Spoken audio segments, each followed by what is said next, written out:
Joe, how are you? What is going on? Well, dark here, Yeah. and beginning at the end of the day, beginning of the week though. So yeah, and it's cold, but it's not snowing, and it's not been as bad as it has been. So that's a good start to the week, I think. Okay. All right. Well, let's lighten everything up around here. It's great to meet you. How are you? I'm excellent. Where are you coming out of? North London. North London. Yeah. I can't ever shake the fact there's so many things that I like about the whole Brit culture, but the rock and the music that comes from you guys is always epic. Well, thank you. I wish I had some small part to play in that. Well, unfortunately, I have no. Well, I'm big you're music fan, but that's it. So well, it's I mean, you're a part of the culture, so I mean, it's a collective. my brother does play bass actually in a band that Okay. plays sort of covers and jam, ska stuff, madness, that sort of era of late 70s, early 80s, a little bit later music, and they play down in the south coast of England quite a lot. So that's the closest Okay. association I have. It's through him. That's okay. That's okay. There's nothing wrong with that. Well, let's dig into your life. And I want to begin by asking you, how did you survive the last 3.5 years of this global pandemic? How did you get through it and how did it change you?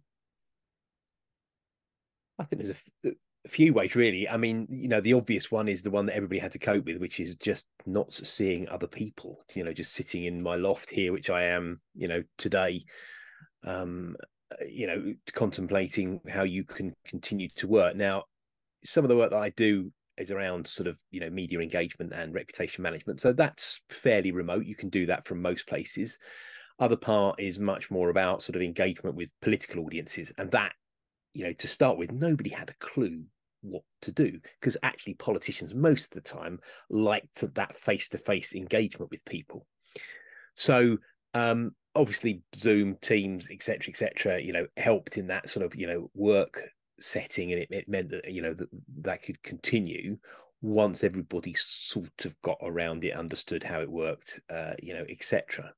So I suppose there's that very obvious bit, and then there's the personal part, which I think is maybe people tend to struggle with maybe a little bit more. We're all focused on sort of work so much and whether we could work or couldn't work. And I know obviously lots of people couldn't because I'm I'm in a service industry, so it's relatively straightforward for me. But guys, driving trucks or doctors and nurses and all that sort of stuff, it's obviously a little bit different. They have to go in to do their work.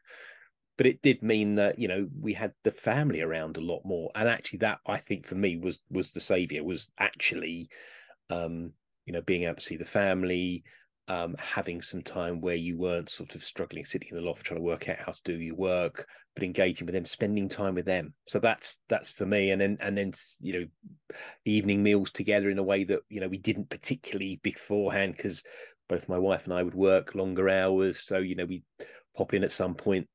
The kids would have gone to bed. We may or may not have seen them at various points. So you lose all of that. So that for me was how I got through it. And then afterwards, I think people now are getting to a stage where they are just only too happy to meet up for coffee and chat and see people again, really. And I think I know it's not it's over on one level, but it's not over on another. But actually, that return to some level of pre-pandemic engagement, I think is really important. It's certainly very important for what I do anyway.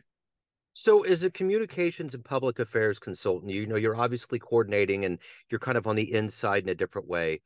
In America, there was a lot of confusing signals. There was one side politically that said, no masks, no vaccinations, go for it. It's just the flu. Then you had the other sides that took science seriously. Were you getting these conflicting reports through Boris and through your political machine? How did things transpire where you were at? Yes, we did. I mean, we had the same sort of general level of confusion about the whole thing, I think, as many other places did. I don't think we had quite the extremes that maybe some countries had. But equally, we'd look at America on one hand and see, yeah, it's all. Sorry, I was going to say massive generalization, but you're right. Some, groups saying, mass hoax, blah blah blah, equally, we could look across to Europe and see the damage that was done to the likes of Italy, where it came in sort of first. Yeah. Equally, we to the Scandinavian countries, Sweden in particular, where they sort of their approach was, no masks and continue. And and I think we sort of went somewhere in the middle, really, Yeah. if I'm brutally honest. We sort of, we did do the lockdowns and we did have masks, but we tried to come out a bit quicker. Maybe that's why we had to go into another lockdown sooner than other countries. So, and we are going through a public inquiry, at the moment. So there is a process going past, led by a judge, a former judge, where she's hearing evidence from a range of different audiences, medical professionals, those that were giving the advice across government, and politicians as well. So Matt Hancock, who was health secretary, last week, some of the advisors the week before, Boris is giving evidence, as we, chat today, Joe, on what he thought when he was prime minister, and the role that, he took. So hopefully we'll be able to get through some of these things so we can be a bit better prepared should those scenarios ever happen again. But frankly, our big breakdown in trust in government, and I think it's something that we are still continuing to see now, and there's a general wariness of politicians across the world. I mean, this isn't new by any stretch, but Sure. the parties that were had in number 10 Downing Street under Boris, whether he knew about them or didn't, etc., which effectively led to his downfall as prime minister. I think as well as the the medical and the health side, we've got this long tail of some political issues and mistrust as well, which everybody, government and opposition parties, are still trying to overcome. Yeah. I think it sounds about the same as what's going on here, but it just seems like America is always that one that when a fire rages, the rest of the world scrambles to find water, but we try to find the biggest tank of gasoline because we had the George Floyd incident. You know what I'm saying? It's like Yeah. there's always got to be some level of magnanimousness that goes into what we do. We can't just be okay. We always have to push and find a way to like just make it more intense. That was my feeling.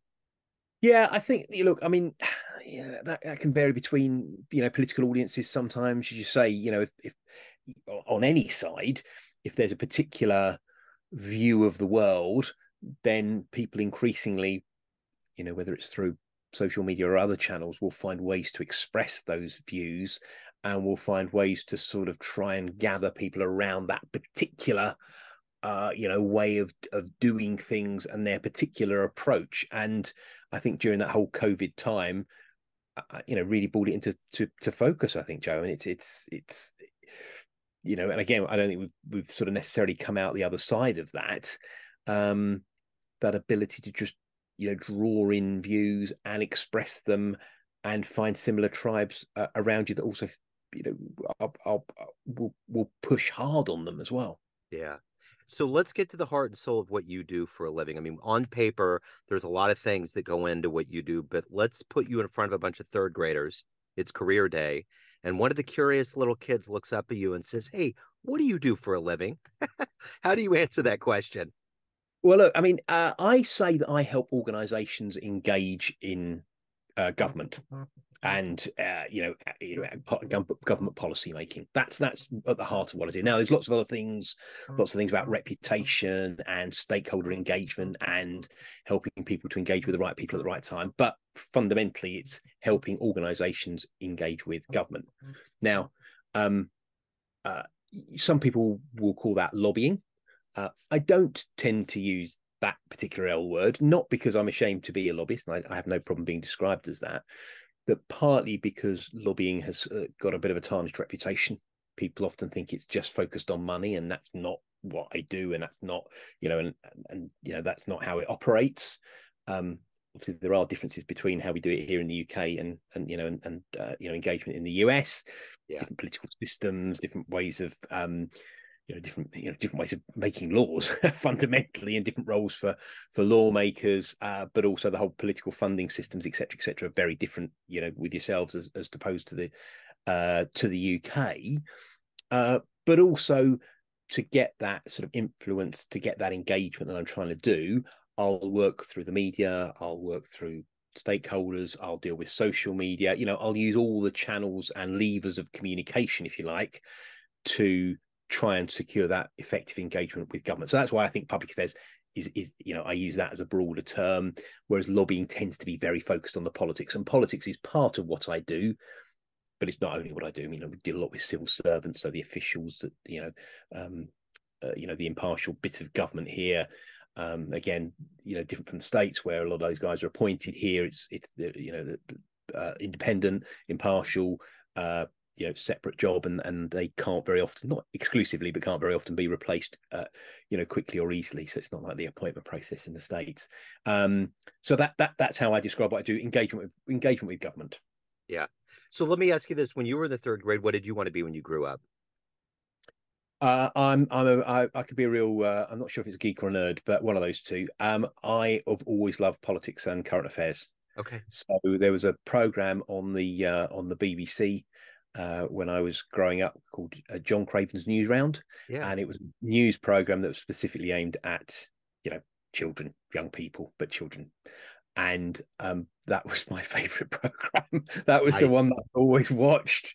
I just loved knowing what was going on. So I've always been fascinated by sort of politics, and we talked about it at home. So I partly blame my parents and brother for that. So we'd always talk about it at home. We were always we weren't necessarily, and they weren't politically active. They weren't members of a political party or anything on those lines, but always very aware of political issues. And if we sat down as a family, we'd chat about politics and what was going on and what we thought about X, Y, or Z that was happening in the UK or worldwide. So, and I always remember walking around when I was sixth form. So what I was 17, 18, something along those sort of lines. I had two badges. If I get my timings right here, one was a free Nelson Mandela badge from to show some.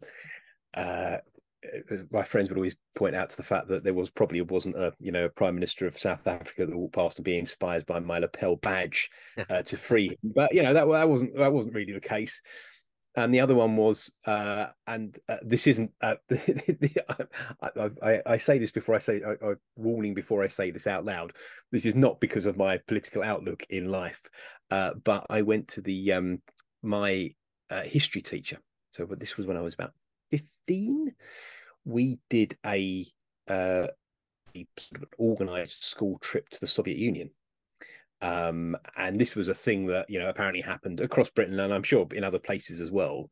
You did sort of a week in the Soviet Union, and of course in those days it was very much a properly guided tour, i.e. you'd only be allowed to see the things that the leadership at that time wanted you to see. Maybe things haven't changed that much nowadays. I don't know. But anyway, to see the things you wanted to see. And so I brought back a badge of Lenin, not because I'm a big fan of Lenin, Sure. but Lenin, no. Yeah. So I used to wear that badge as well. So that's not but I, again, yeah, that's not me and it's not my politics, but I just like the badge really. What's interesting, hearing this fascination with covering politics and getting into it. I remember personally, my big thing was I covered the local baseball team, the Royals. When I was in college, my internship was to go to the stadium, and I did production work for a radio station. And my dream was to walk out of the same door that the players walked out of. Okay. It's a big deal. I mean, I still wanted, it was just a big thing. What was that for you? What was something that you wanted to do job wise in the political realm that you just dreamed about doing, getting to that point where this is where you're at? I think that it was being in and around Parliament. I mean, Yeah. I suppose I didn't really have an idea about what that job might be, whether it was working for a member of Parliament or, as an elected person or something. That wasn't really a biggie to me. But just being in Parliament, and frankly, Joe, I still get that buzz whenever I go into Parliament and I go into Central Lobby, which is one of the main areas, and you see the statues. When you look up and can see the paintings and the displays up there, I still get a huge buzz from that. I still think that's fantastic. And I can't quite believe that I'm fortunate enough to do the job that I do, working with the companies and the organizations that I do, helping them to engage with people in that place. Yeah. I still get that. At 15, I probably would have wanted to be a rock guitarist as well and walk out on, walk out of Wembley Stadium as well. But Yeah. I knew one was probably slightly more likely than the other. And in that I was proven correct. So in your job, you've been around a lot of high-powered people, a lot of people that most people won't meet. Who have you always looked forward to talking to? Who was somebody that's just a really good person that you've always enjoyed running into, always enjoyed talking to? Who is that for you? I don't know if there's one person in particular. I mean, I like hearing what politicians have got to say for themselves, like away from the camera. So when they're, whether they're sitting in a committee meeting asking questions, or whether we have something called the party conferences here once a year. The political parties each meet for about a week in it used to be a seaside town, but now it's more like a city centre sort of town, Manchester and Liverpool, places like that, Birmingham. And they have, meetings where the members will turn up, and they're just more open. And that's the bit that I've always enjoyed is not seeing the sort of the public front slick message, can't deviate sort of politician, but seeing those that are happy to have a life and a personality, and some real conversation. Yeah. And it can be politicians from any of the political parties. But if I'm being brutally honest, look, I can't claim to have had conversations with him or anything along those sort of lines. But I always thought Tony Blair was a fantastic politician and prime minister. And I've met him in passing a couple of times and shook his hand, etc., etc. I still think he is fantastic. And actually, there was one party conference where he turned up with Bill Clinton. So Bill Clinton came along, and Kevin Spacey. Oh, wow. So which was quite a weird Yeah. juxtaposition. And they turned up to this particular, I was going to say it was sort of an event, a drinks event thing, quite well attended, that I was at. And Blair came on the stage and did his thing first. Thanks for coming. That was a bit Prince Charles, not King Charles. Anyway, and then Kevin Spacey spoke, but Kevin Spacey weirdly, and I'm glad we can talk about Kevin Spacey again. That's fine. Kevin Spacey weirdly then did a Bill Clinton impression and spoke as Bill Clinton, and then Bill Clinton spoke. And I did manage on their way out to shake Clinton's hand, and again, not everybody's cup of tea, but Yeah. in terms of a way that a politician held the room, I've never heard a politician. I mean, I'm a big fan of Blair and what he achieved in his time, in office and those early Labour years. But Clinton, the way he held that room, the way that people just engaged with him was completely different. I've never seen that in a politician before or since. I'm so glad you said that. I saw him speak in Kansas City at the Truman Library, the presidential library. I will never forget, and I love Bill, and it was a big deal. I was looking forward to this. Yeah. When he came through those doors, because it was almost like a chamber thing where, that they open the doors and it's a big introduction. When he came in the room, the entire every particle in that room changed. It was instant rock star. And I still to this day remember what he was talking about. He was talking about solar panels in New York City. He was going on this thing about how we could save money and how we can maximize and do things in a different way. That's a big investment up front, but it will pay off. And he had this elaborate story, and he did this whole full circle thing in a way. The oratory was genius, and you got to the end of it and you were ready to go buy solar panels for your own house, even if they wouldn't fit, even if they weren't logical. You were You were going to do convinced. what this guy said. He was the master salesman, but he had this knack at the end of the day in his bones of, I really genuinely believe that there's something in him that makes things make sense. Not just because he's a politician, but I think he does it because that's the way he works. And I think that's why he effectively governed the way he did. Yeah, I think you're right, Joe, and I don't disagree with that at all. I think he, this was a UK audience. This guy, everybody knew who he was. Obviously, he's an American president. That in itself is hugely impressive. But just that engagement, Yeah. talking to you as an individual, despite the fact he was talking to I don't know 300 people or however many people were in that room at the time, and I think everybody felt the same way as Yeah. I did as well. And I say I've never had that before. And look, I mean, it might be that Biden and Obama and Trump and others may be able to do that as well. I don't know. I haven't seen them, but Yeah. for me, that's just very brief. It was only on there for a few minutes. Yeah, sure. Astounding, astounding. Crazy, crazy. So who's been a hero for you in your life? Um, oh, crikey. I mean, again, I try to think that there's a whole number of people, and it can vary. For me, it's varied at different stages. It's going to sound a little bit cheesy to say, parents and wife and children, but that wouldn't be untrue. Sure. Again, various stages and help and support. So this last year, I've been sort of running a business myself. I've always worked for organizations before, but I'm doing it for myself this sort of last year.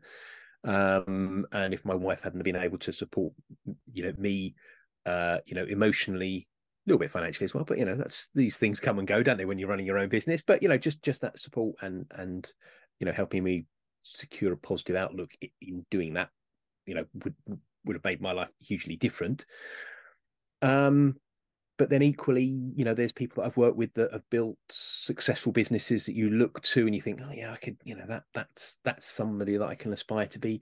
Equally, there are people externally that I chat to, and I do some mentoring, and I find them hugely inspiring as well. I mean, obviously they're talking to me for a bit of grey hair and experience and all that sort of stuff, which is nice in and of itself, a nice bit for the ego as well. But actually, some of those guys that have gone on to build their own careers, yeah, that's fantastic. So if I've played some small part and small role in that, I'm very happy to have done so as well. So So who would be a dream person that's alive on the planet right now that you would love to run into and talk to?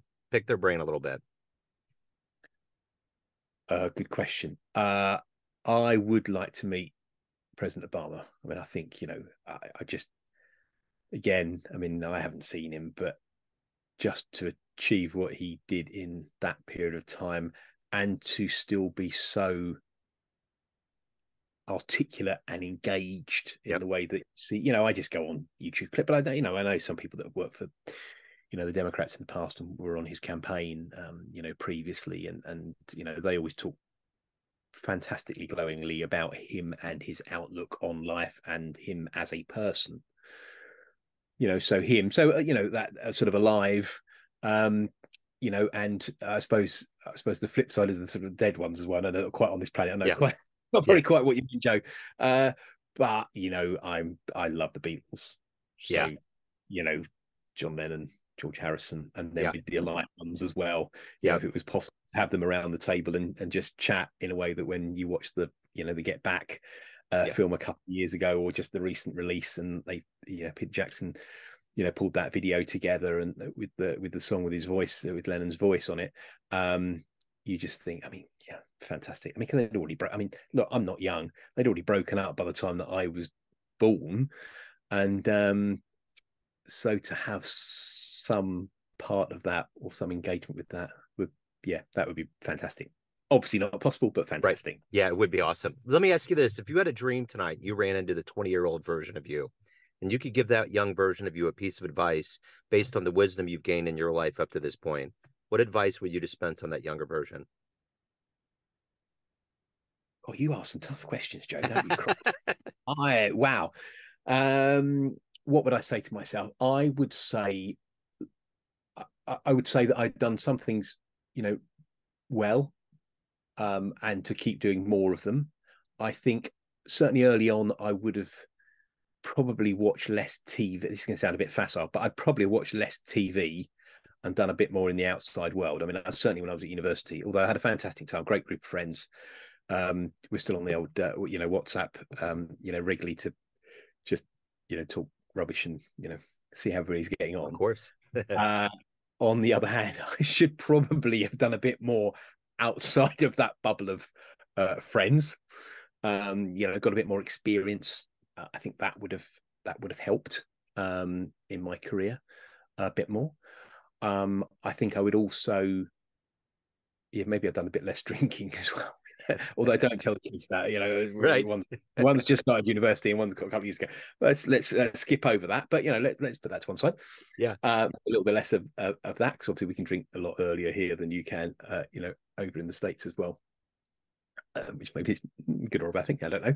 Sure. I definitely look at those couple of things, but definitely getting more experience in the outside world, Yeah. I think that would really have helped. And then I think I've worked for one organization for a very long time.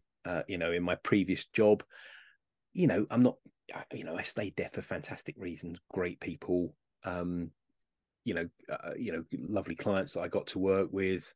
The money was all that sort of stuff. But I think, to be in one organization for a very, very long period of time is maybe not ideal. So maybe I'd have been a little bit more, looking after myself a bit more, maybe, if I'm being, slightly selfish, and moving around a little bit more to sort of, just get different types of experiences. If I was being hypercritical. So yeah, Yeah. I sort of those, I think. So this is going to be the last of the real tough questions. Everyone out there, Stuart, has a Thank perception. Yes, I'm going to take it easy. Give me some easy ones. Come on, Yes. Joe. Oh, yeah. I'm going to softball it in. So everyone has a perception of you, family, friends, all of the clients, everyone that you work with, but you ultimately run the show. What's your perception of you? Who do you think you are?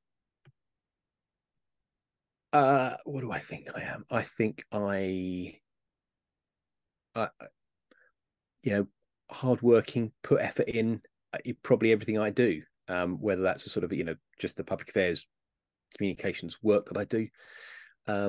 But equally I write, and, that takes up time as well. And hopefully I show commitment to the family as well. So I'm hoping that I'm a good mix of, family and work, rather than being a workaholic. But I do realize that sometimes I do tend to focus on those things, quite a lot as well, for good or bad. And I think that,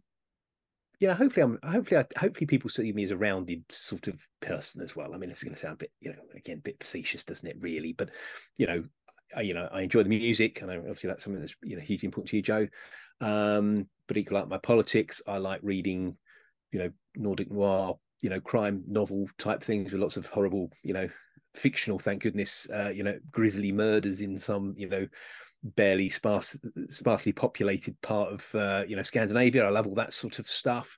So hopefully I see myself as a sort of suitably rounded person. That's ideally how I'd like to be, rather than some slightly mad political workaholic. Yeah, absolutely. So if anyone out there wants to reach out to you, learn more about you, get involved with your world, where's the best place to go? Yeah, website, Stuart Thomson, so Stuart. I can't